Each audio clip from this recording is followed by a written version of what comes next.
છોટાઉદેપુરથી હરવાટ બસ સેવા શરૂ થતાં પ્રજામાં આનંદ જોવા મળ્યો।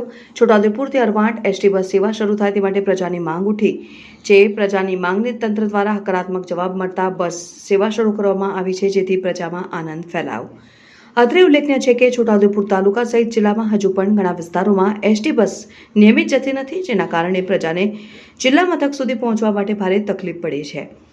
સાથે સાથે પોતાનું ભવિષ્ય સુધારવા, શિક્ષણ મેળવવા માટે વિદ્યાર્થીઓને શાળા અને કોલેજો સુધી પહોંચવું હોય જેમાં પણ તકલીફ ઊભી થાય છે, જે બાબતે તાલુકા પંચાયત સભ્ય હરેશભાઈ રાઠવાએ સાંસદને રજૂઆત કરી હતી અને લોકસભાના સાંસદ જસુભાઈ રાઠવાએ છોટાઉદેપુરથી હરવાટ બસ શરૂ કરવા નિયામક વિભાગીય કચેરી, રાજ્ય માર્ગ પરિવહન વડોદરા ડિવિઝન ઓફિસ ખાતે પત્ર લખીને માંગ કરાઈ અને માંગ પૂરી થઈ અને છોટાઉદેપુરથી ક્વાંટ બસ શરૂ કરી દેવામાં આવી છે। અને છોટાઉદેપુર જિલ્લાના તેજગઢ ગામે આવતા 120 બાળકોને અવરજવર માટે ખૂબ જ તકલીફ પડતી હતી, જેમાં જેઓ રાયસિંગપુરા, તળાવ, ફળિયા, વર્દે, હરવાટ, ચોકડી, બોપા, માલતી અને દરમાજ વગેરે ગામોમાં વિદ્યાર્થીઓને તથા જેતપુર પાવી કોલેજમાં જતા વિદ્યાર્થીઓને ખૂબ જ મુશ્કેલી હોય।